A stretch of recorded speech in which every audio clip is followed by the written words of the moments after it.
November 16th, 1957. That's the date everything changed for me. The date I stopped believing the world was a place that made any kind of sense.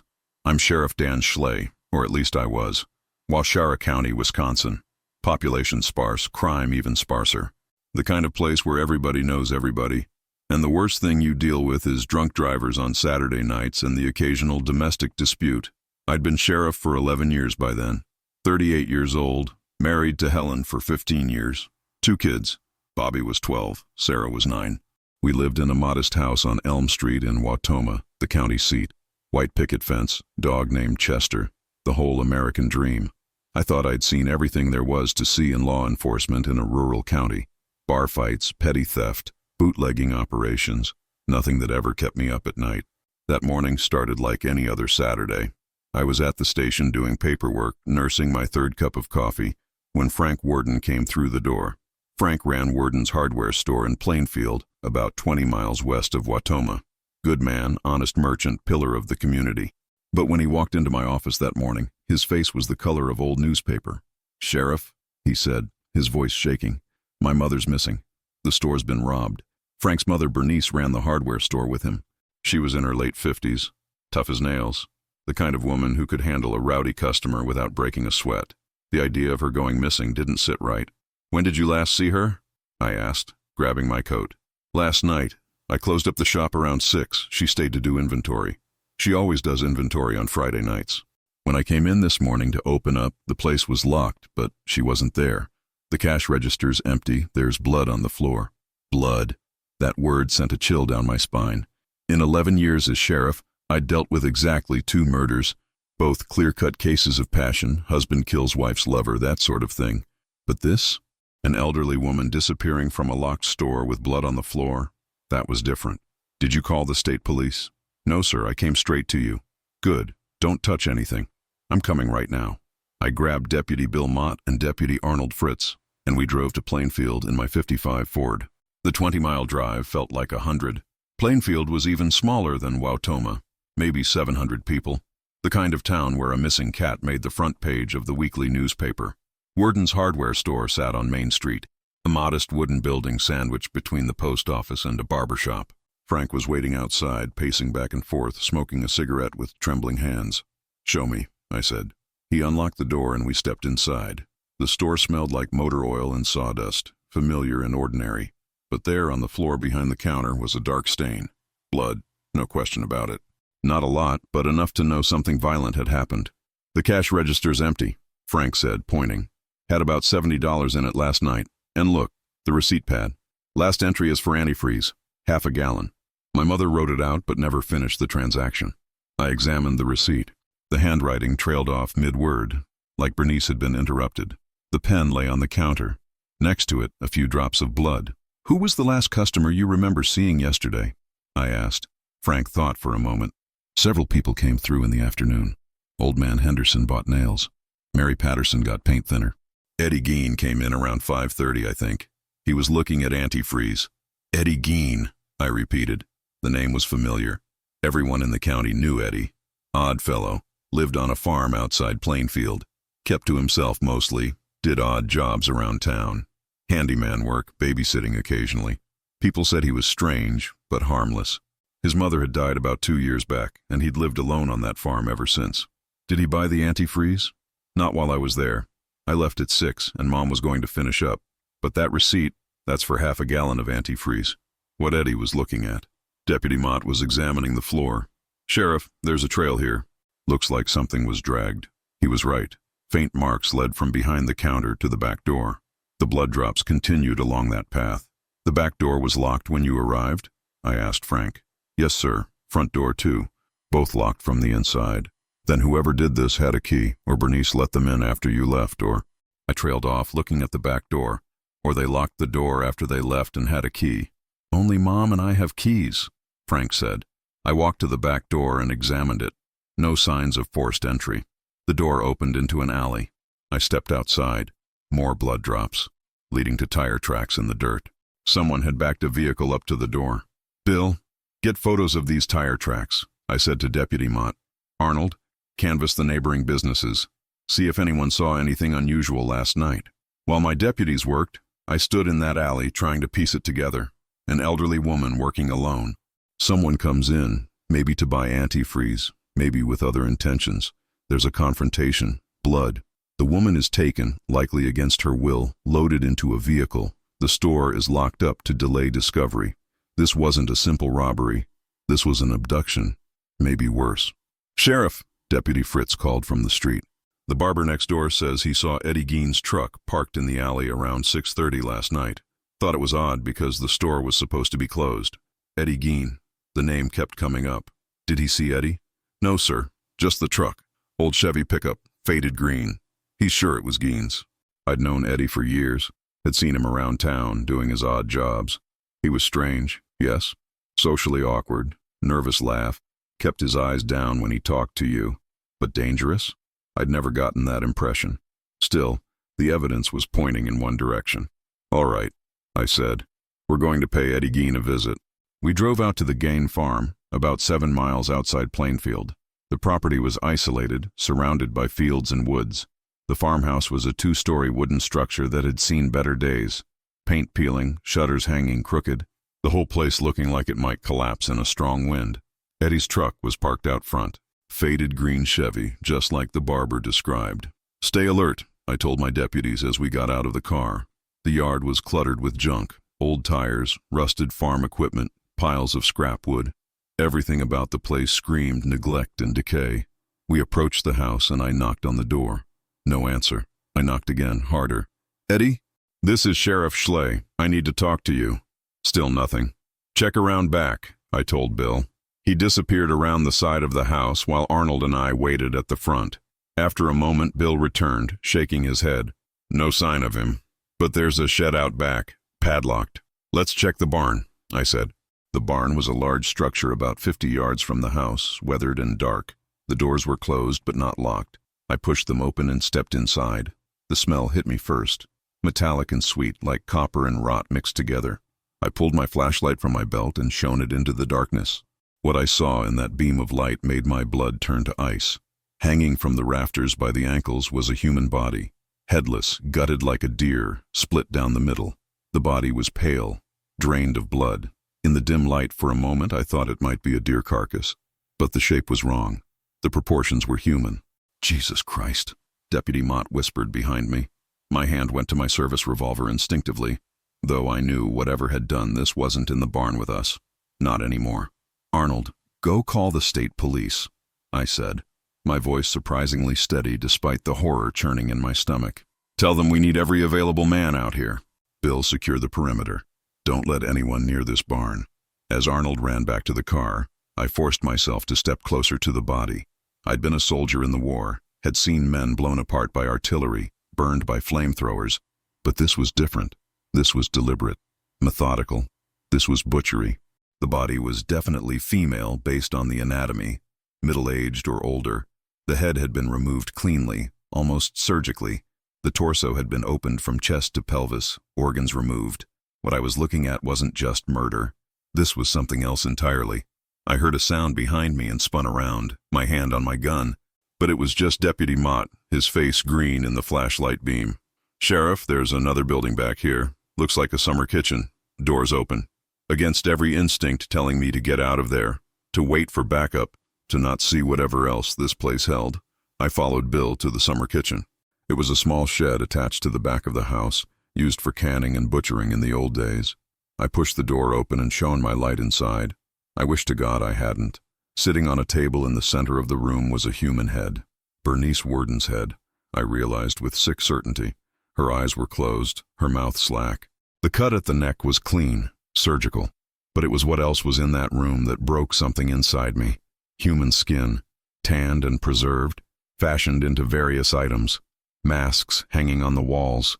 A vest made of a human torso, complete with breasts. Bowls made from skulls.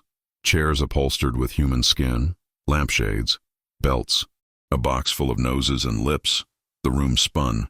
I stumbled outside and vomited into the dirt, my whole body shaking. In my 11 years as sheriff, in my years as a soldier, I'd never seen anything that approached this level of depravity. This wasn't just murder. This was a chamber of horrors that shouldn't exist outside of nightmares. "Sheriff?" Bill's voice was distant, concerned. I wiped my mouth and stood up, trying to compose myself. Seal this place. Nobody goes in. Nobody. What did you see? I couldn't answer. I couldn't put into words what I'd seen because my mind was still trying to reject it as impossible. The state police arrived within the hour, along with the district attorney and a doctor from Wausau. I showed them what we'd found, watching their faces go through the same progression of shock and horror that mine had. "Where's Gein?" the district attorney asked. "Not here. His truck's here, but he's not." "Then find him." We searched the property, but Eddie wasn't anywhere to be found. As the sun began to set, casting long shadows across that cursed farm, one of the state police officers spotted someone walking up the road toward the property. It was Eddie Gein, carrying 2 shopping bags. I walked out to meet him, my heart pounding, my hand resting on my service revolver. Up close, Eddie looked like he always did. Thin, stooped, wearing old work clothes and a nervous expression. He couldn't have weighed more than 140 pounds. Harmless looking. That's what everyone always said. "Hello, Sheriff," he said in that high, nervous voice of his. "Something wrong?" "Eddie, I need you to come with me." "What for?" "We need to talk about Bernice Worden." His face didn't change expression. "Don't know nothing about that." "Eddie, we found her. In your barn." For just a moment, something flickered across his face. Not guilt or fear, but something stranger. Almost like relief. "Guess you did," he said simply. I arrested him right there in the road, reading him his rights while the state police watched. He didn't resist, didn't protest. He just stood there with that odd little smile, like we'd caught him doing something mildly embarrassing rather than committing the most horrific crime I'd ever witnessed. As I led him to the patrol car, he turned to me and said, "She's the only one, you know. I didn't kill nobody else." But even as he said it, I was thinking about all those items in that summer kitchen, all that human skin, all those bones. Bernice Worden wasn't the only one. She couldn't be. "How many, Eddie?" I asked. "How many people did you kill?" "Just her," he insisted. "Just Mrs. Worden. The others were already dead." The others. The words hung in the air like poison. What others? Where had they come from? We transported Eddie to the Wautoma jail and locked him in a cell. He went quietly, politely even, thanking us for not being rough with him. Then I drove back to that farm with the state police to begin the real investigation. What we found over the next several days would haunt me for the rest of my life. The full inventory of horrors in that house, the crimes that stretched back years, the realization that this monster had been living among us, smiling his nervous smile, doing odd jobs, babysitting children, while hiding secrets that would make Satan himself recoil. By the time that first night ended, I knew 2 things with absolute certainty. I would never be the same man I was when I woke up that morning, and I would never wear a sheriff's badge again after we closed this case. Some things you can't unsee, some knowledge you can't unknow, and some darkness, once glimpsed, never fully releases its hold on your soul. Chapter 2. The Inventory. The investigation of Ed Gein's farm took 3 days, and I was there for every minute of it. I shouldn't have been. By the second day, the state police had effectively taken over, and my jurisdiction was mostly ceremonial, but I couldn't stay away. I felt responsible somehow, like it was my duty to witness every horror, to document every crime, to understand how something like this could happen in my county, under my watch, without me knowing. The farmhouse itself was a maze of filth and decay. Eddie's mother, Augusta, had died in December of 1945, 12 years earlier, and from what we could tell, Eddie had left her bedroom exactly as it was the day she passed. Everything else in the house had fallen into complete disorder. Newspapers stacked to the ceiling, dirty dishes piled in the sink, animal feces on the floor, garbage everywhere. The smell was overwhelming. Rot and decay and unwashed human. But it was in the chaos that we found the real evidence of Eddie's crimes. The state police photographer, a man named Bill Thompson, documented everything. I watched him work with a sort of detached fascination, knowing these photographs would be sealed away from public view forever. Some things were too terrible to be widely known. In the bedroom that Eddie used, not his mother's pristine shrine but a small room off the kitchen, we found a box under the bed. Inside were human skulls, 9 of them, each with the top sawed off to make a bowl. They were smooth, polished, clearly used. Nearby, another box contained the facial skins of several women, carefully preserved with newspaper stuffing to maintain their shape. "Christ almighty," Captain James Halligan of the state police muttered as we examined the collection. "How long has this been going on?" We're checking missing persons reports going back 10 years, Detective George Burton said. He was a hardened investigator from Madison, 20 years on the force, but even he looked shaken. So far, we've got at least 4 women who went missing from the area between 1947 and 1952. All middle-aged, all disappeared without a trace. Eddie claims he only killed Bernice Worden, I said. Says the others were already dead. You believe him? I thought about Eddie sitting in his cell back in Wautoma, eating the meals we brought him, reading the Bible, acting for all the world like a man who'd been arrested for public drunkenness rather than murder and mutilation. I don't know what to believe. The truth, as it slowly emerged over those 3 days, was somehow both better and worse than we'd imagined. Eddie had killed Bernice Worden. That was certain. The evidence was overwhelming. He'd shot her in the head with a .22 rifle, loaded her body into his truck, brought her back to his farm, and butchered her in the barn. He'd done it for her body parts, for the materials to add to his collection. But the others? The collection of skulls and skin and bones we found throughout that nightmarish house. Those victims hadn't been murdered. They'd been exhumed. He's a grave robber, Detective Burton explained on the second day, after Eddie had finally started talking to the psychiatrists. He's been digging up bodies from local cemeteries for years. Middle-aged women, all resembling his mother. He'd bring them home, dissect them, preserve parts of them, make things out of them. Somehow this revelation didn't make me feel better. In fact, it made everything worse. The idea of Eddie creeping through cemeteries in the dead of night, digging up freshly buried corpses, bringing them home to his farm, it was a violation beyond murder. Death was supposed to be the end. Burial was supposed to be final. But Eddie had denied his victims even that piece. We identified at least 4 grave robberies, cross-referencing the items we found with recent burials. Mary Hogan, a tavern keeper who'd gone missing in 1954, was one of them. We found her face among Eddie's collection, preserved and mounted, but the evidence suggested she hadn't been exhumed. She'd been murdered, just like Bernice Worden. So we've got at least 2 murders, Captain Halligan said, maybe more, and multiple grave robberies, plus mutilation of corpses. What the hell was he doing with all this? One of the younger officers asked, staring at a vest made from a woman's skin and breasts, tanned and fashioned into a garment. Detective Burton's face was grim. Wearing it, he told the psychiatrist he'd dress up in the skin suits at night, pretend to be a woman, pretend to be his mother. The room fell silent. We'd all heard about deviants, about people with abnormal psychology. But this was beyond anything in the textbooks. This was pathology so deep and twisted that it defied easy categorization. Dr. Edward Schubert, a psychiatrist brought in from Madison, interviewed Eddie extensively.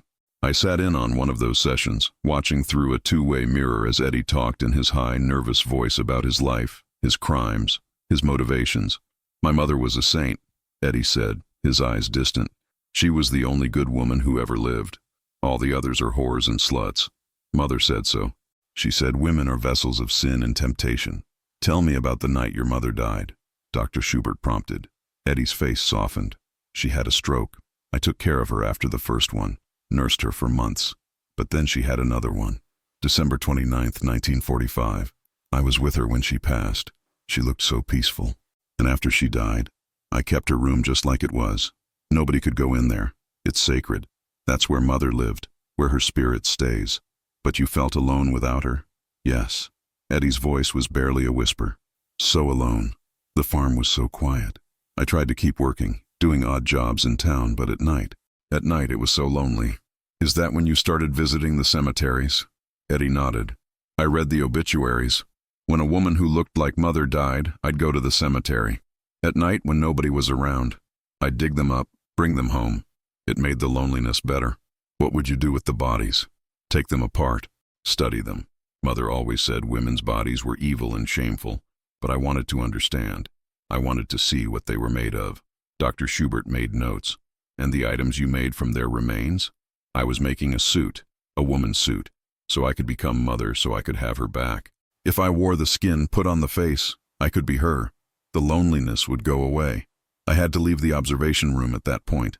The casual way Eddie described his atrocities, the twisted logic that had driven him to such depravity, it was too much. I stepped outside and lit a cigarette with shaking hands. Deputy Mott found me there.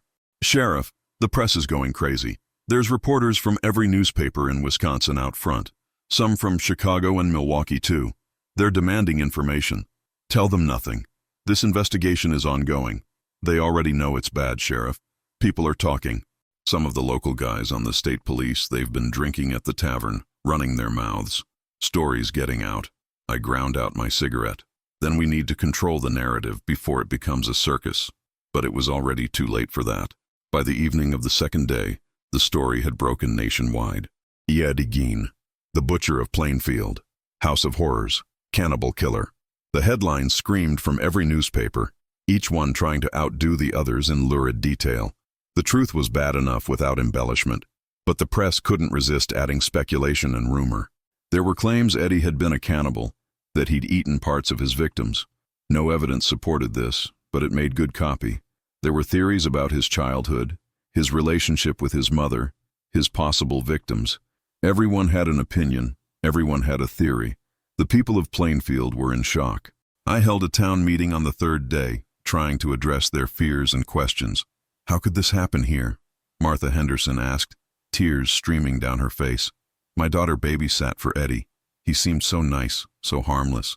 We're still trying to understand that ourselves, I said, but I can assure you the threat is over. Eddie Gein is in custody and will never be free again. Did he hurt any children? Someone called from the back. No, there's no evidence he ever harmed a child. His victims were all middle-aged women who resembled his mother. What about Mary Hogan? They're saying he killed her back in '54. I nodded.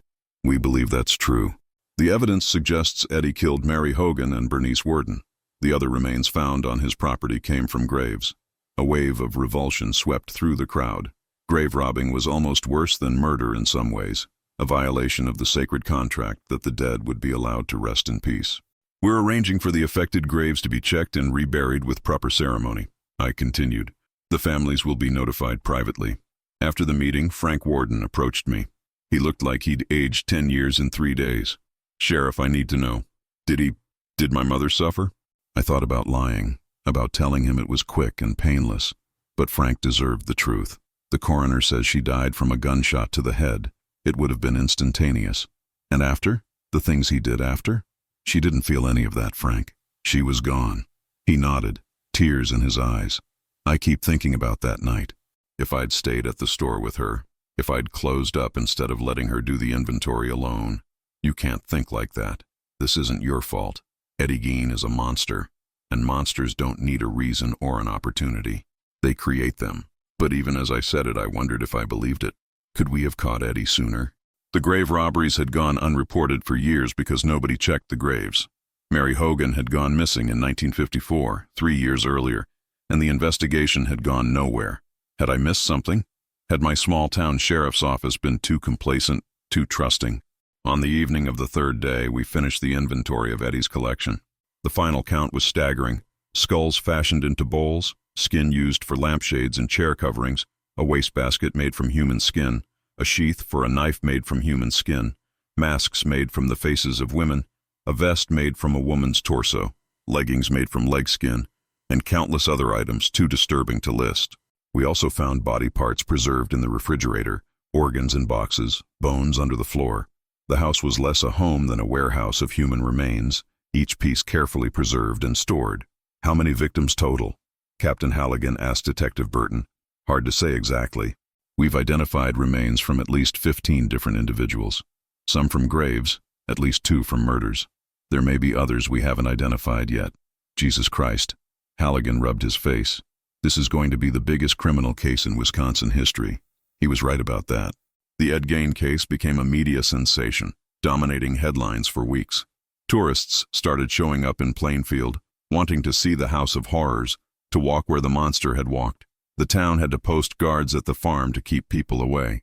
The house itself became a problem. Nobody wanted it to stand, this monument to depravity. But it was evidence, and it couldn't be destroyed until after the trial. So it sat there, boarded up and guarded, while the legal process ground slowly forward. Eddie was declared incompetent to stand trial in November of 1957 and sent to Central State Hospital for the criminally insane. He'd spend the next 10 years there, undergoing psychiatric evaluation and treatment, before eventually being declared competent enough to stand trial in 1968. But by then, I was long gone from law enforcement. I'd seen enough. I'd documented enough horror to last 10 lifetimes. The badge that had once filled me with pride now felt like a weight around my neck, a reminder of the darkness that lurked in the human soul. On November 30th, 1957, 2 weeks after we arrested Eddie Gein, I submitted my resignation as sheriff of Waushara County. I told them I wanted to spend more time with my family, that 11 years was enough, that I was ready for a change. But the truth was simpler and more terrible. I couldn't do the job anymore. Every time I put on that badge, I thought about what I'd seen in Eddie's farm. Every time I drove through Plainfield, I imagined him creeping through cemeteries in the dark. Every time I closed my eyes, I saw that summer kitchen, that collection of human remains fashioned into household items. Some things break you. Some cases leave scars that never heal. Ed Gein was mine. But before I could leave law enforcement forever, there was one more thing I needed to do. I needed to understand. I needed to know how a human being could become something like Eddie Gein. And to do that, I needed to learn about his past, about the woman who'd shaped him into a monster. I needed to learn about Augusta Gein, the mother whose death had unleashed a nightmare. Chapter 3. The Mother. After I submitted my resignation, I had 30 days until my term officially ended. I spent most of that time tying up loose ends, transferring cases to my replacement, and trying to process what I'd witnessed. But I also spent time researching Augusta Gein, trying to understand the woman who'd shaped her son into a monster. The more I learned about Augusta, the more I realized Eddie never really had a chance at a normal life. I started by talking to the oldest residents of Plainfield, the ones who remembered the Gein family when they first moved to the area in 1914. Eddie had been just 8 years old then, and his brother Henry was 11. Their father George was a drunk and a failure, and it was Augusta who ran the family with an iron fist. She was a terrifying woman, Martha Hayes told me. Martha was 78, had lived in Plainfield her whole life, and remembered the Geins well. Religious to the point of fanaticism. She believed everyone was going to hell except her and her boys. She used to preach on street corners, shouting about sin and damnation. People avoided her. We were sitting in Martha's living room drinking tea while I took notes. This wasn't official police business anymore, but I needed to understand. What about her husband, George? Weak man, drunk. Augusta dominated him completely. She ran their farm, made all the decisions. George was just there. He died in 1940, and I don't think anyone missed him except maybe the bartender. And the boys? Martha's face darkened. She kept them isolated, didn't let them play with other children, said other kids were sinful influences. She homeschooled them, taught them that women were vessels of sin, that sex was evil, that the world was full of temptation, trying to drag them to hell. How did the boys turn out? Henry was stronger. He pushed back against Augusta, especially as he got older, started questioning her teachings, talking about getting away from the farm. But Eddie, she paused, choosing her words carefully. Eddie worshipped her. Everything she said was gospel to him. He couldn't see the madness in her eyes. I interviewed half a dozen other elderly residents over the next week, and they all told similar stories. Augusta Gein had been a domineering, fanatical woman who'd twisted her sons with her extreme religious views and paranoid worldview. She'd taught them that women were evil, that sex was sinful, that the outside world was dangerous and corrupt. She used to read to them from the Bible for hours, Tom Sadowski told me. He'd been a neighbor of the Geins in the 1930s. The Old Testament mostly, all the fire and brimstone parts. She'd tell those boys they were going to hell for any little thing, tracking mud in the house, laughing too loud, looking at a girl. Did she ever hurt them physically? Not that I saw, but the psychological abuse, that was worse.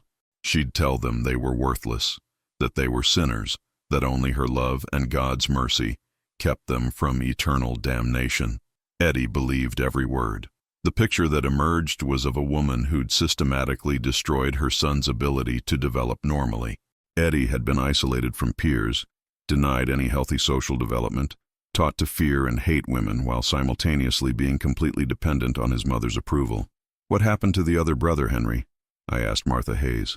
Her expression grew sad. He died in 1944. There was a brush fire on the farm, and Henry died fighting it. Some people thought it was suspicious. Suspicious how? Eddie called the fire department, said Henry was missing.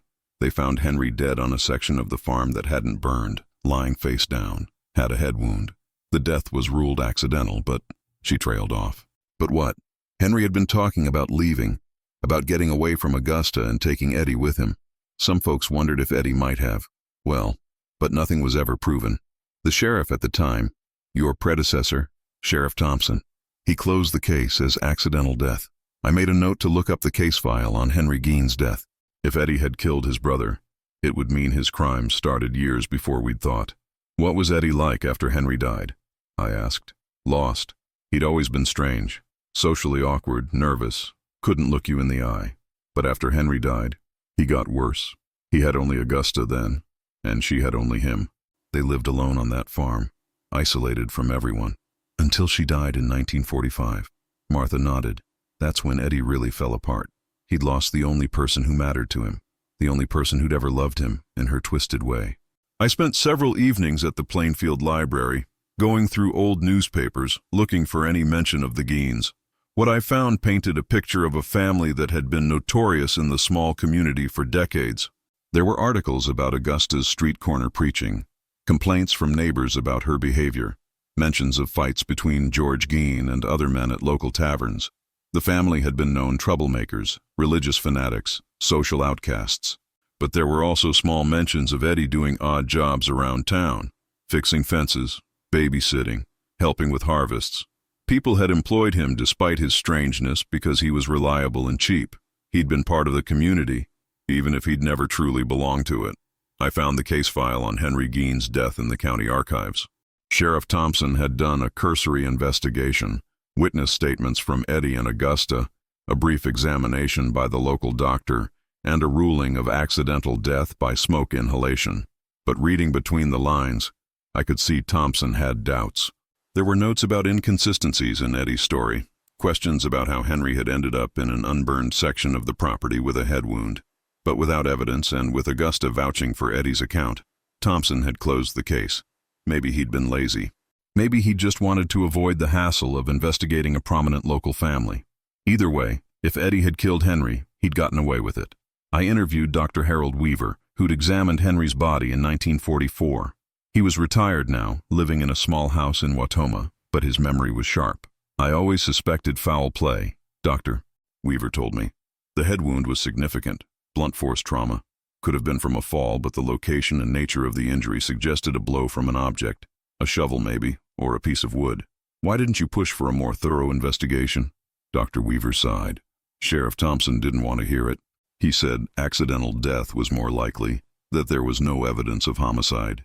And Augusta Gein was formidable. She came to my office, told me I was wrong, that her Henry had died in the fire, and I was sinning by suggesting otherwise. She quoted scripture at me for 20 minutes. Eventually I let it go. I've regretted it ever since. Do you think Eddie killed his brother? I think it's possible. Henry was trying to get away from that farm, from Augusta's influence. He'd told people he thought his mother was crazy, that she was ruining Eddie. Maybe Eddie heard those things. Maybe Augusta convinced him that Henry was a threat to their relationship. Or maybe Eddie just snapped. I thanked Dr. Weaver and left with a heavy heart. If Eddie had killed Henry in 1944, that meant he'd been capable of murder for 13 years before killing Bernice Warden. It meant we could have caught him sooner if someone had asked the right questions back then. But the past couldn't be changed. All I could do was try to understand it. I drove out to the Gein farm one last time before my resignation took effect. The state police had finished processing the crime scene, and the property was scheduled to be demolished. I wanted to see it one more time, to try to understand what had happened there. The house stood empty and silent, police tape across the doors. I had a key from the evidence locker, and I let myself inside. The smell of decay still lingered, though most of the physical evidence had been removed. I walked through the rooms trying to imagine Eddie living here alone after Augusta's death. The isolation must have been crushing. No friends, no family, just himself and the memory of his mother in this decaying house. Augusta's bedroom was still pristine. We'd left it untouched during the investigation because Eddie hadn't kept any evidence there. The bed was made with military precision, white sheets and a heavy quilt. Religious pictures hung on the walls, Jesus on the cross, the Virgin Mary, various saints. A large Bible sat on the nightstand, bookmarked and annotated. I opened the Bible and read some of Augusta's margin notes. Her handwriting was firm and decisive, and her comments were harsh and judgmental. Next to passages about women, She'd written things like vessels of sin and daughters of Eve who brought death to the world. Next to passages about sex, she'd written abomination and the gateway to hell. This was the woman who'd raised Eddie, who'd shaped his understanding of the world. Every word she'd spoken had been poison. Every lesson she'd taught had been twisted. She'd created a monster as surely as if she'd assembled him piece by piece with her own hands.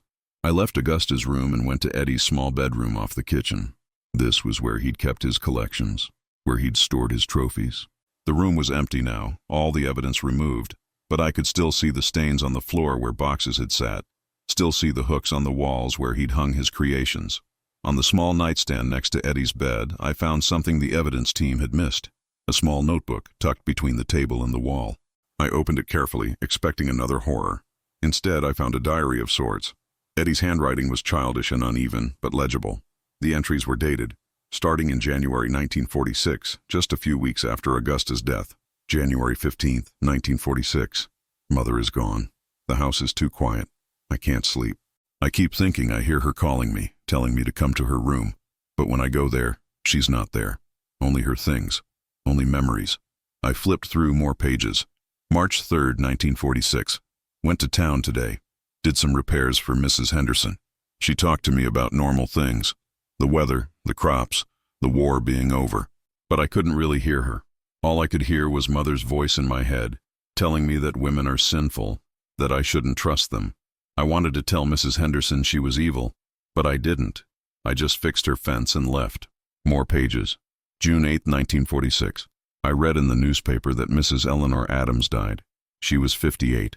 The obituary said she was a devoted mother and churchgoer. She looked like Mother in the photograph. I went to the cemetery at night and visited her grave, stood there for hours, wondering what it would be like to see her face, to have Mother back, even for a moment. My hands trembled as I read. This was the beginning of Eddie's descent into madness, documented in his own words. July 12, 1946. I did something terrible tonight, something I can't take back, but it made the loneliness better. I visited Mrs. Adams again. This time I brought a shovel. The entries became sparser after that, but the pattern was clear. Eddie would read obituaries, identify women who resembled his mother, visit their graves at night, and eventually exhume their bodies. He'd bring them home, study them, take them apart. The last entry was from October 1957, just a few weeks before he killed Bernice Worden. October 24th, 1957. The collections are almost complete. The suit is almost finished. Soon I'll be able to become Mother, to wear her skin and see through her eyes. Then the loneliness will finally end. Then I'll have her back forever. I closed the notebook and sat on Eddie's bed, feeling sick. This wasn't just madness. This was a tragedy. Eddie had been so damaged by his mother's abuse, so twisted by her teachings, that when she died, he'd literally tried to bring her back by wearing the skin of women who resembled her. It didn't excuse his crimes. Nothing could excuse what he'd done to Bernice Worden, to Mary Hogan, to the women whose graves he'd violated. But it helped me understand how a human being could become something so monstrous. I left the farmhouse and walked to the barn where we'd found Bernice Worden's body. The bloodstains had been scrubbed away, but I could still see them in my mind. I stood in the spot where Eddie had performed his butchery and tried to imagine what had been going through his mind. Had he felt remorse? Had he understood that what he was doing was wrong? Or had his mother's teachings twisted him so completely that he genuinely believed he was doing something necessary? The psychiatrist who evaluated Eddie concluded that he was legally insane, unable to distinguish right from wrong due to his mental illness. But I wasn't sure I agreed. I thought Eddie knew what he was doing was wrong by society's standards. He just didn't care. His need to resurrect his mother, to escape his loneliness, was stronger than any moral constraint. As I stood in that barn, I thought about Augusta Gein and the monster she'd created. She'd died 12 years earlier, but her influence had continued long after her death. She'd poisoned Eddie's mind so thoroughly that even her death couldn't free him from her grip. I heard a car pulling up outside and walked out to see Helen, my wife, sitting in our Ford. "I thought I'd find you here," she said through the open window. "You've been spending too much time at this place, Dan." "I needed to understand," I said. "And do you? Do you understand?" I looked back at the farmhouse, that rotting monument to madness and abuse. I understand that Eddie never had a chance. I understand that his mother destroyed him long before he destroyed anyone else. But that doesn't change what he did. It doesn't bring back Bernice Worden or Mary Hogan. It doesn't undo the desecration of those graves. Come home, Dan. You don't need to do this anymore. She was right. I'd spent 3 weeks trying to understand Eddie Gein, trying to find some logic in the madness, trying to make sense of senseless horror. But there was no sense to be found. There was only tragedy. The tragedy of a boy warped by a fanatical mother. The tragedy of women murdered and desecrated. The tragedy of a community torn apart by unimaginable crimes. I got in the car and Helen drove us away from the Gein farm. I never went back. 2 weeks later, on the day my resignation became official, I attended a town meeting where the citizens of Plainfield voted on what to do with Eddie's property. The decision was unanimous. The house and barn would be burned to the ground, the land sold, the proceeds used to pay for Eddie's legal defense and psychiatric care. I watched from the crowd as Frank Worden lit the first match. Within minutes, the farmhouse was engulfed in flames. The barn followed. The fire burned through the night, and by morning, there was nothing left but ashes and charred wood. Good riddance, I thought. Some places are too tainted to exist. But even as the physical evidence of Eddie's crimes turned to ash, I knew the horror would never truly be gone. It lived on in the nightmares of everyone who'd witnessed it, in the trauma of the victims' families, in the changed psyche of a community that had learned monsters were real. And it lived on in me, in the memories I couldn't erase, in the images that haunted my sleep. I'd caught Ed Gein, yes. I'd brought him to justice. But in doing so, I'd seen things that no human being should see, learned things that no one should know. I turned in my badge the next day and never looked back. But Eddie Gein came with me anyway. A shadow I couldn't escape, a weight I'd carry for the rest of my life. Some cases you solve, some cases solve you. Ed Gein was the case that broke me, and nothing would ever be the same again. Chapter 4. The Aftermath. The months after my resignation were the darkest of my life. I'd thought leaving law enforcement would bring relief, that walking away from the badge would somehow free me from the memories of Eddie Gein and his house of horrors. I was wrong. Helen noticed it first. I wasn't sleeping more than 3 or 4 hours a night, and even then, the sleep was plagued with nightmares. I'd wake up in a cold sweat, seeing Bernice Worden hanging in that barn, seeing the masks made of human faces, seeing Eddie's calm expression as we arrested him. "You need to talk to someone," Helen said one morning in February 1958. I was sitting at the kitchen table drinking my 5th cup of coffee, staring at nothing. "You can't keep going like this." "I'm fine," I lied. "You're not fine. You haven't been fine since November. The kids are scared of you, Dan. Bobby asked me yesterday why Daddy doesn't smile anymore." That hit me harder than any words she could have chosen. Bobby was 12, old enough to understand that something was wrong, but too young to understand what. And Sarah, at 9, would follow me around the house with worried eyes, like she was afraid I might disappear. "What do you want me to do?" I asked. "See a doctor. See a psychiatrist. Talk to someone who can help you process what you went through." The idea of seeing a psychiatrist filled me with shame. In 1958, men didn't talk about their feelings, didn't admit to psychological problems. That was weakness. But I was desperate enough to try anything. Dr. Samuel Bradford had an office in Madison, about an hour's drive from Watoma.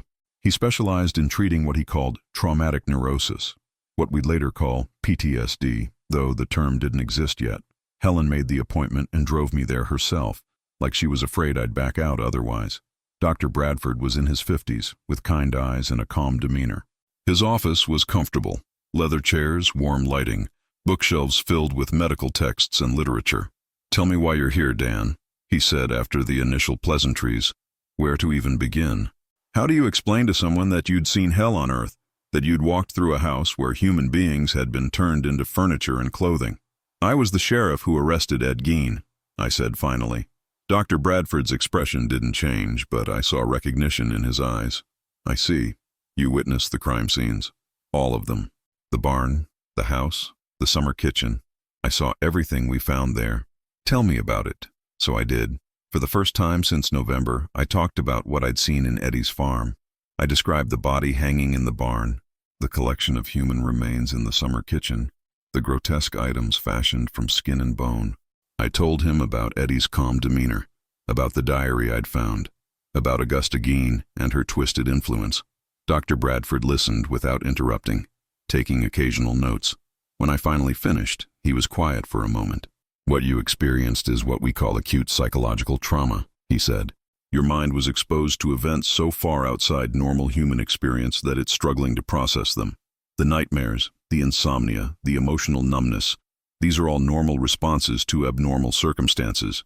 It doesn't feel normal. It feels like I'm going crazy. You're not going crazy, not. You're trying to make sense of something that defies sense. That's an impossible task, and your mind is exhausted from the attempt. How do I make it stop? You don't. Not completely. But we can work on strategies to manage the symptoms, to help you process the trauma in healthier ways. This will take time, Dan. You won't heal overnight. I started seeing Dr. Bradford twice a week. The sessions were difficult. Forcing myself to confront the memories rather than bury them went against every instinct I had. But slowly, over the course of months, I began to improve. The nightmares became less frequent. I started sleeping 5 or 6 hours a night instead of 3. I could eat meals without my stomach churning. I could play with my kids without feeling like I was watching myself from outside my body. But I was changed. The man who'd woken up on November 16, 1957, ready for another routine day as county sheriff, was gone.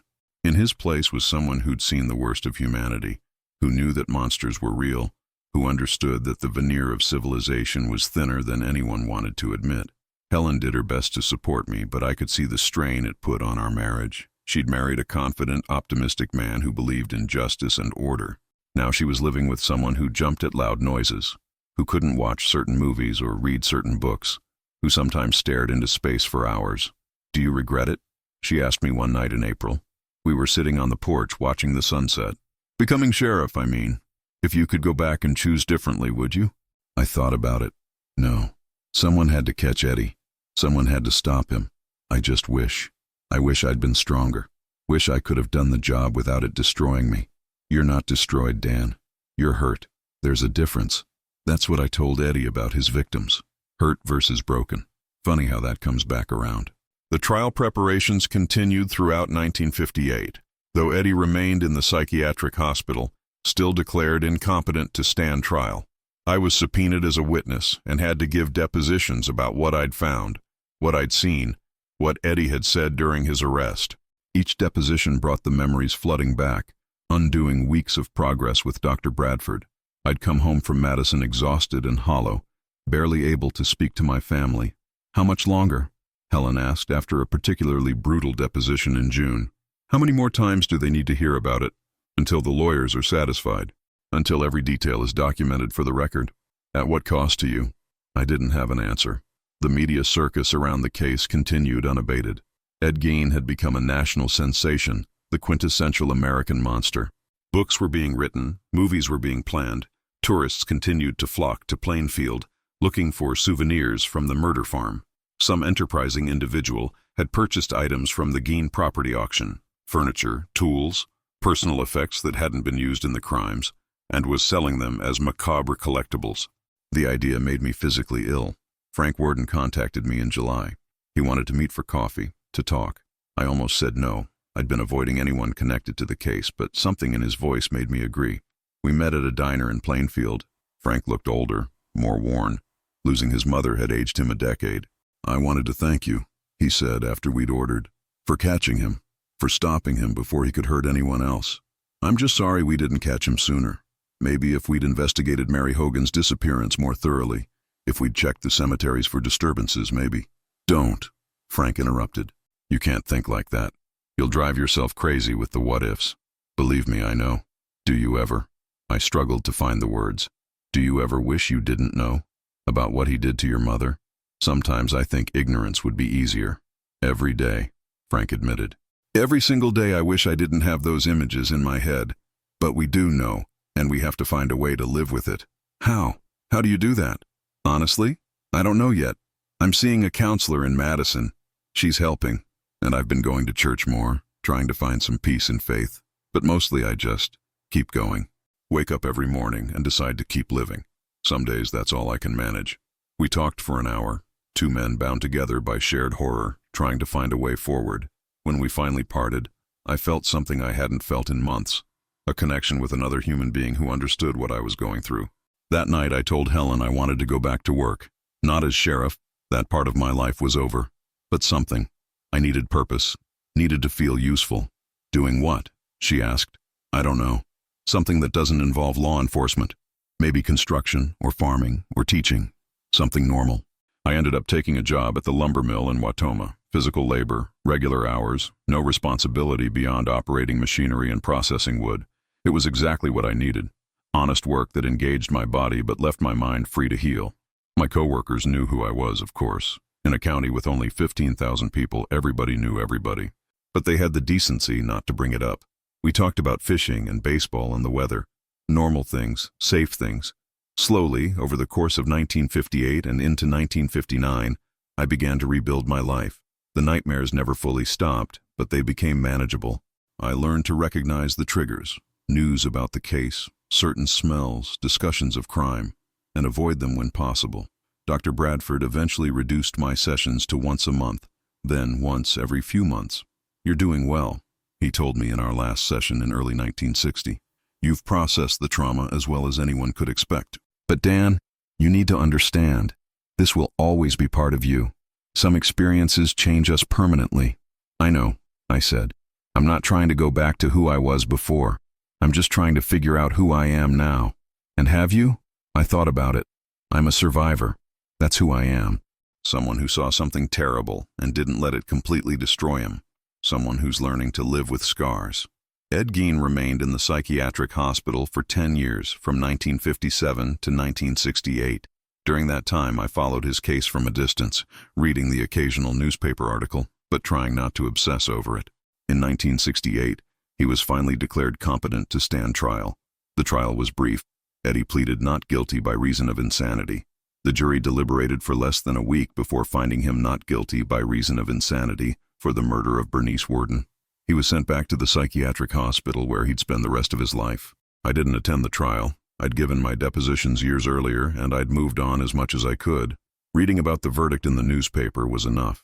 But in 1984, I got a call that brought everything flooding back. Ed Gein was dead. He died of respiratory failure at age 77 in the Mendota Mental Health Institute. He was to be buried in Plainfield Cemetery in the Gein family plot next to his mother Augusta. Will you go to the funeral? Helen asked. No. I said goodbye to that case 27 years ago. I don't need to say it again. But the night after Eddie was buried, I drove to Plainfield Cemetery alone. It was late, after midnight, and the cemetery was dark and quiet. I found the Gein family plot easily. Augusta's headstone was large and imposing, with biblical verses carved into the granite. Eddie's grave next to hers was freshly filled, with a simple temporary marker. I stood there in the darkness, looking at the grave of the man who'd haunted my nightmares for nearly 3 decades. Why? I asked the darkness. Why did you do it? Was it all Augusta's fault? Were you born broken, or did she break you? Did you ever feel remorse? Did you ever understand the pain you caused? The grave didn't answer, of course. Eddie had taken his secrets with him. Whatever twisted logic had driven his crimes lost forever. But standing there, I felt something unexpected. Not closure exactly, but a sense of finality. Eddie Gein was dead and buried. The monster was gone. The nightmare that had begun on November 16, 1957 was finally over. I thought about all the lives he'd affected. Bernice Worden, Mary Hogan, the women whose graves he'd violated, their families, Frank Worden, the entire community of Plainfield, and yes, me. All of us changed forever by his crimes. But we'd survived. That was the important thing. We'd been hurt, traumatized, scarred, but we'd survived. Eddie hadn't won.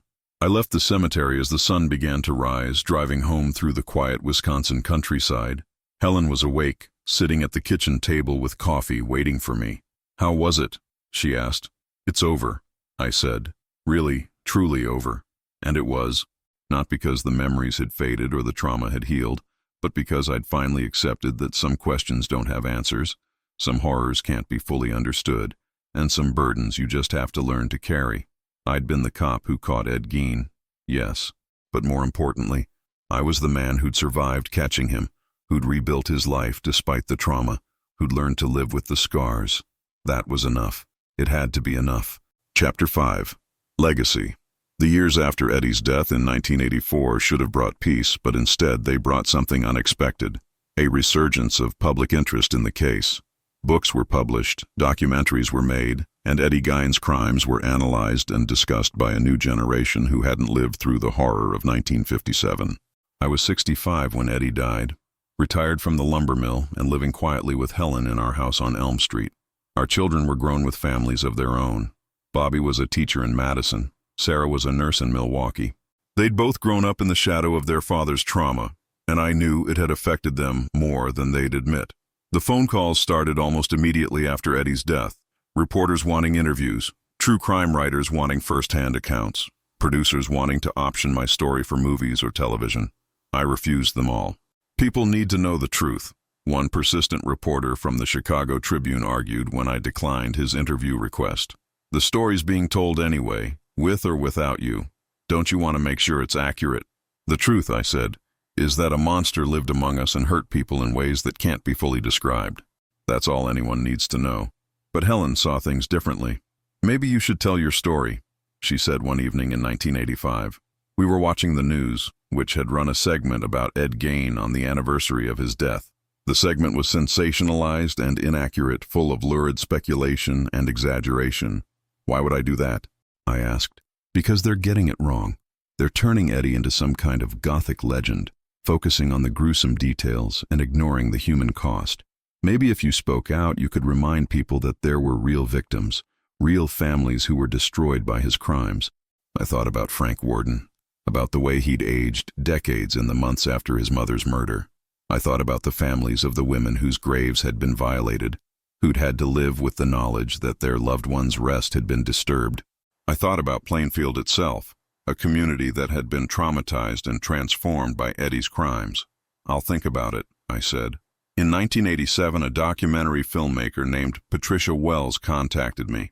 Unlike the sensationalist producers who'd called before, Patricia seemed genuinely interested in telling a respectful, accurate story.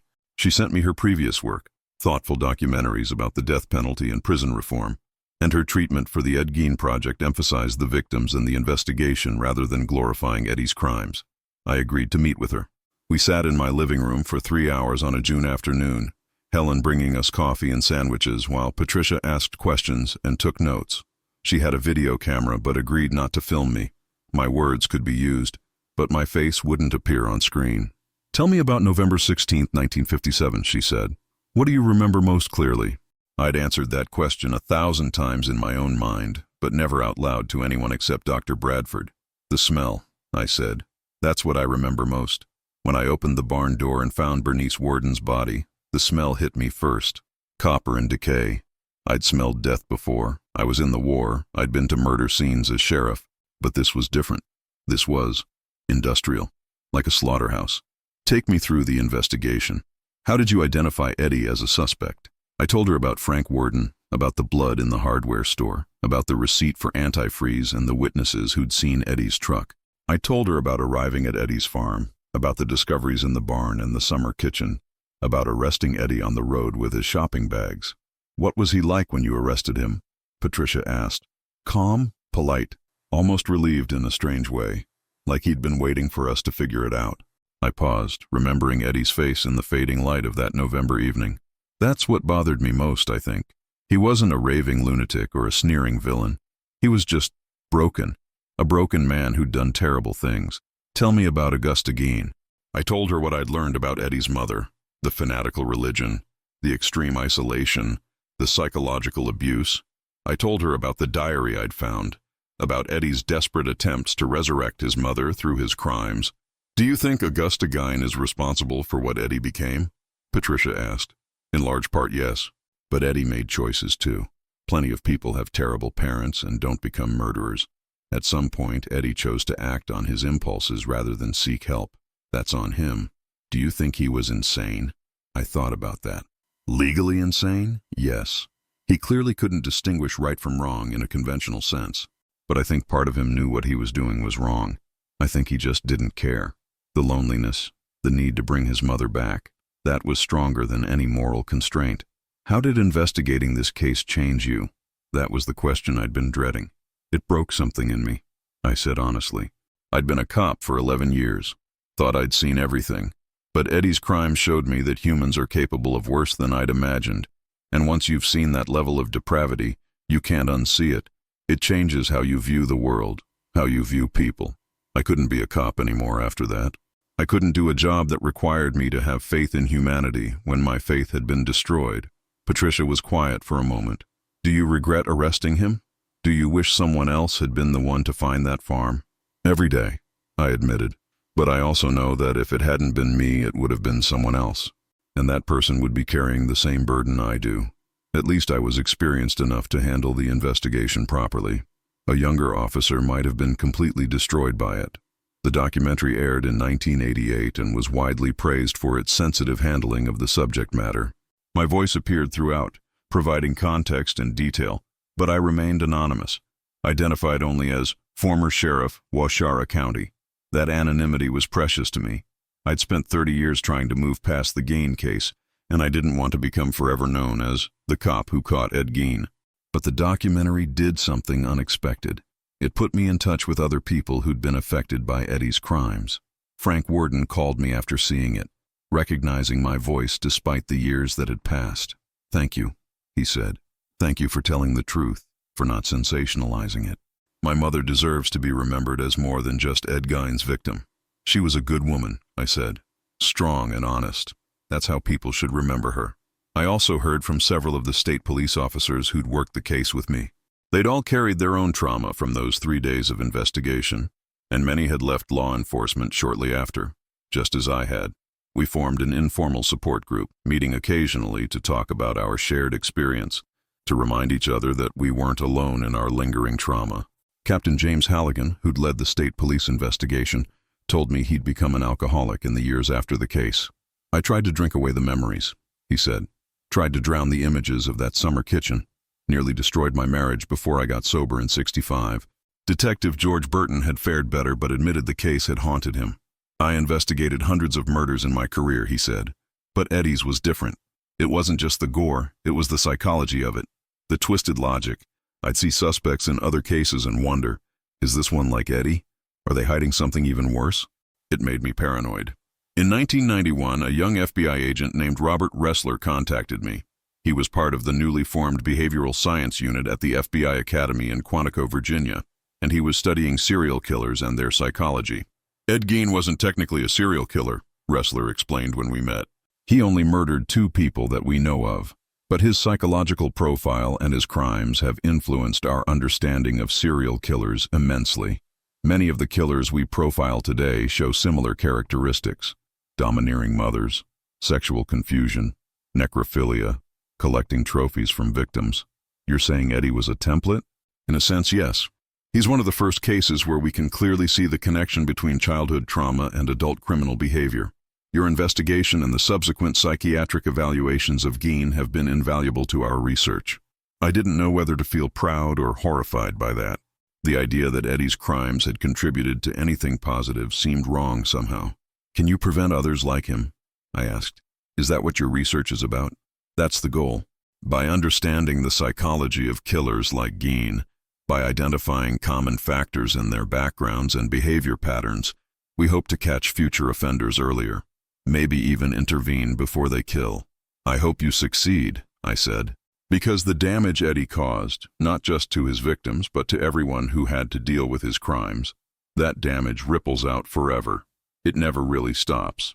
Ressler interviewed me extensively about the case, about Eddie's behavior during arrest, about the evidence we found, about the way Eddie talked about his crimes. My testimony became part of the FBI's database on criminal psychology, used to train new agents and refine their understanding of aberrant behavior. Helen's health began to decline in 1993. "Cancer," the doctor said. "Stage 4, inoperable." She'd been the rock I'd leaned on for 36 years. The person who'd helped me survive the trauma of the Gein case and rebuild my life afterward. The thought of losing her was unbearable. "I'm not afraid," she told me as we sat in her hospital room in Madison. "I've had a good life, a long life. We raised good children.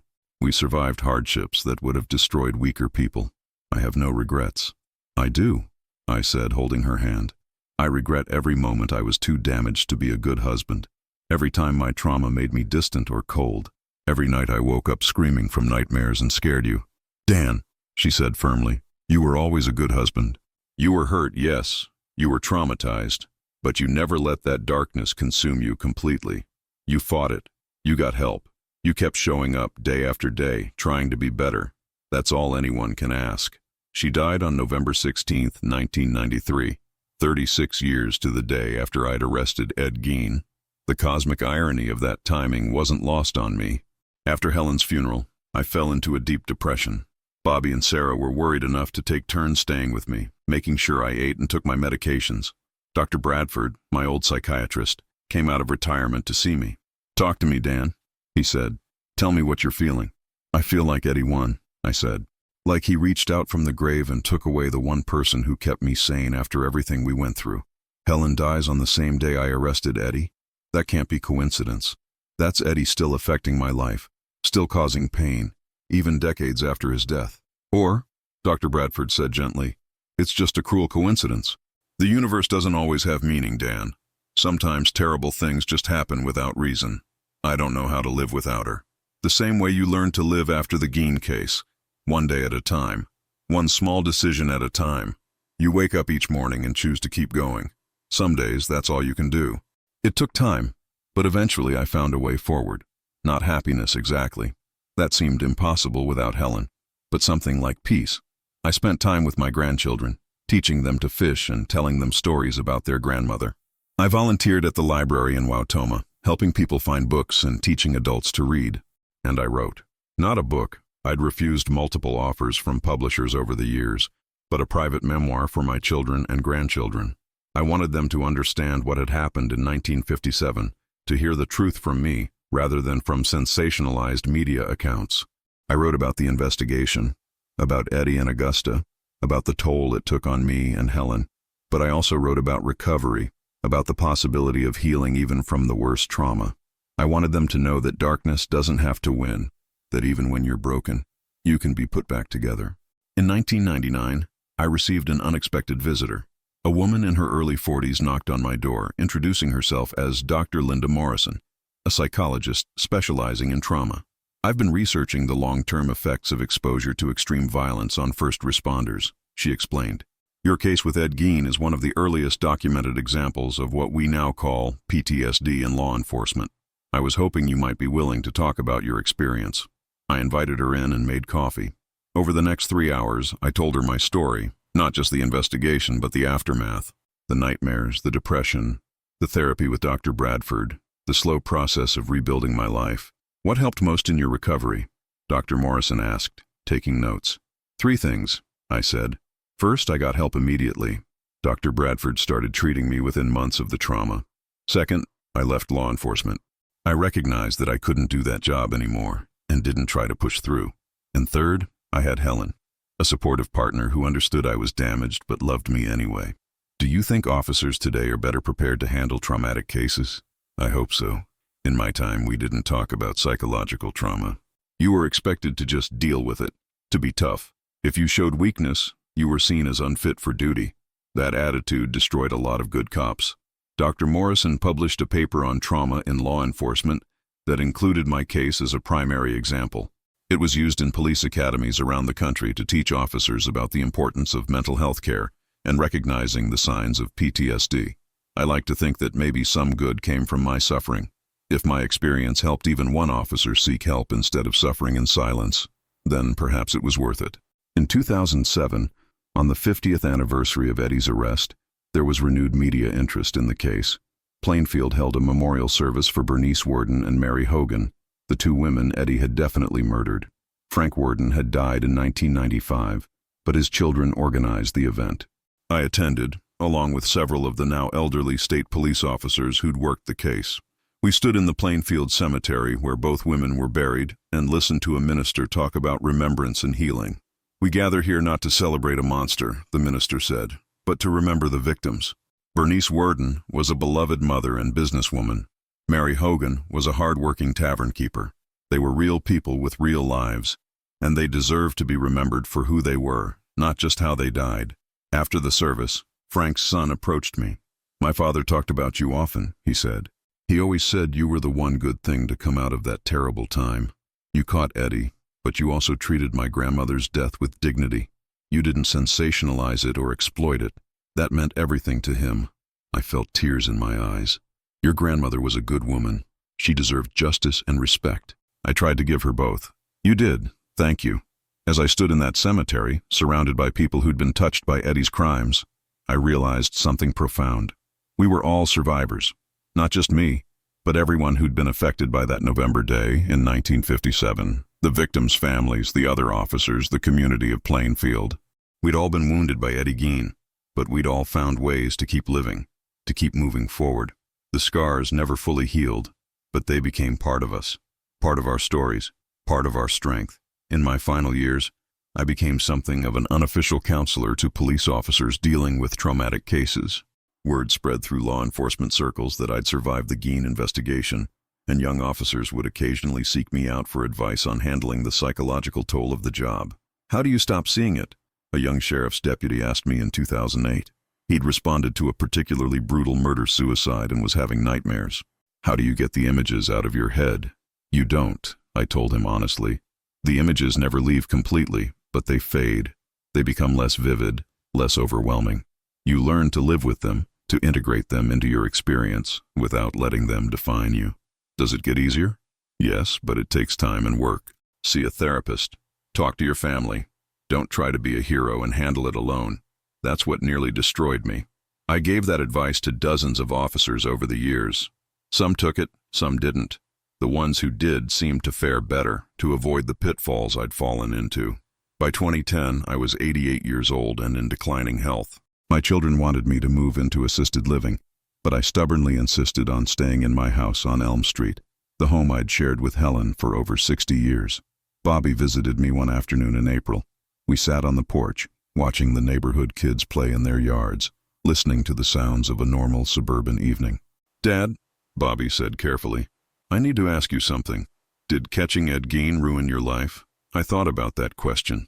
I thought about the nightmares that had plagued me for years, the depression, the guilt, the trauma. I thought about the career I'd left behind, the man I'd been before November 16th, 1957, and how different he was from the man I'd become. But I also thought about the life I'd built afterward, the marriage I'd sustained with Helen, the children we'd raised, the grandchildren who carried our legacy forward. I thought about the officers I'd counseled, the small ways I'd helped others cope with their own trauma. "No," I said finally. "Eddie Gein didn't ruin my life. He changed it, hurt it, made it harder, but I didn't let him ruin it. I chose to survive, to heal, to keep living. That was my choice, not his." Do you ever regret being the one who caught him? Sometimes, but someone had to do it. Someone had to stop him, and I was sheriff. It was my job. I just wish I'd been better prepared for what I'd find. You couldn't have been prepared for that, Dad. Nobody could have been. He was right, of course. No amount of training or experience could have prepared me for Eddie's farm, for the horrors we discovered there. Some things are simply beyond the scope of normal human experience. The important thing, I said, is that I survived it. We all did, everyone who was touched by that case. We survived, and we found ways to keep living meaningful lives. That's the victory, Bobby. Not catching Eddie, but refusing to let catching him destroy us. In the summer of 2012, I began having serious health problems. Heart issues, the doctors said. Not surprising for a 90-year-old man who lived through war, trauma, and loss. Sarah, who'd become a nurse like her mother, took family leave to care for me. "You should be with your own family," I protested weakly from my hospital bed. "You are my family, Dad, and you spent decades taking care of others, taking care of Mom, taking care of us, counseling other officers. Let someone take care of you for once." As I lay in that hospital bed, drifting in and out of consciousness, I thought about my life, 90 years of living, of experiencing joy and pain, triumph and tragedy. The Ed Gein case had been a defining moment, yes, but it hadn't been my whole story. I'd been a soldier in World War II, serving in the Pacific Theater. I'd been a husband to a wonderful woman for 57 years. I'd been a father and grandfather. I'd been a sheriff, a mill worker, a volunteer, a friend. Eddie Gein had been part of my story, but he hadn't been the whole story. One afternoon, as Sarah sat reading beside my bed, I asked her to bring me the memoir I'd written for the family. "Why, Dad? I want to add something, one more entry." She brought me paper and pen, and I wrote with shaking hands. "To my children and grandchildren, If you're reading this, I'm gone. I want you to know that I lived a good life, despite the darkness I encountered. Yes, I saw terrible things. Yes, I was traumatized and struggled for years. But I also experienced love, raised a family, helped people, and found meaning in service. The lesson I want you to take from my story is this. Darkness exists in this world. Evil is real. You may encounter it in your own lives, in whatever form it takes. When you do, remember that you have a choice. You can let it destroy you, or you can choose to survive it, to integrate it into your story without letting it become your whole story. I chose survival. I chose healing. I chose to keep living, even when living was hard. That's what I want for you. Not a life free from pain, because that's impossible, but a life where you refuse to let pain have the final word. I was the cop who caught Ed Gein, but more importantly, I was the man who survived catching Ed Gein. I was your grandfather, your father, Helen's husband. I was a human being who experienced both horror and joy, trauma and healing, darkness and light. Remember me not as a victim of Eddie's crimes, but as someone who refused to be defined by them. That's my legacy to you, the strength to face darkness and the courage to keep living anyway. All my love, Dan.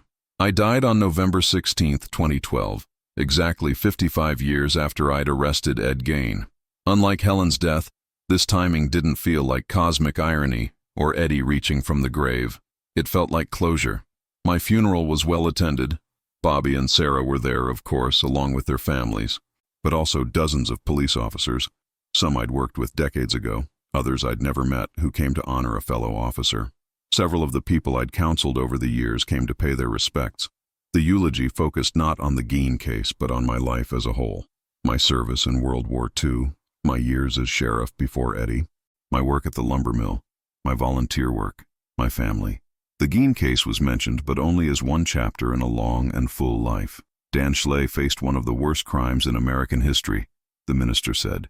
But he didn't let it defeat him. He sought help, he healed, and he used his experience to help others. That's not just survival, that's triumph. At the reception after the funeral, retired FBI agent Robert Ressler approached Bobby and Sarah. Your father was a remarkable man, he said. His work on the Gein case and his willingness to discuss its psychological impact helped shape how law enforcement approaches trauma today. The FBI's behavioral science unit owes him a debt. He would have been embarrassed by that praise, Sarah said with a sad smile. He never saw himself as remarkable, just as someone who did his job. That's what made him remarkable, Ressler replied. He was an ordinary man who faced extraordinary circumstances and found a way through. That's the definition of courage. I was buried in Watoma Cemetery next to Helen. The headstone reads simply, Daniel Schley, 1922-2012, beloved husband, father, grandfather sheriff of Washara County. He served with honor and lived with courage. No mention of Ed Gein.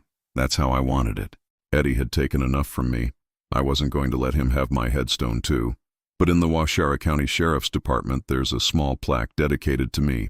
It reads, in memory of Sheriff Daniel Schley, who faced the darkest case in county history and reminded us that even in the presence of evil, humanity and compassion can prevail.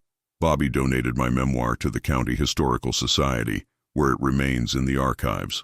It's not available to the general public, too private, too personal, but it's there for future generations of our family and for researchers studying the impact of trauma on law enforcement. The Ed Gein case itself remains a subject of fascination. Books continue to be written, documentaries continue to be made, horror movies continue to be loosely based on Eddie's crimes. He's inspired characters like Norman Bates in Psycho and Leatherface in The Texas Chainsaw Massacre, fictional monsters spawned from a real one. But I hope that alongside the sensationalism and horror, people also remember the real victims.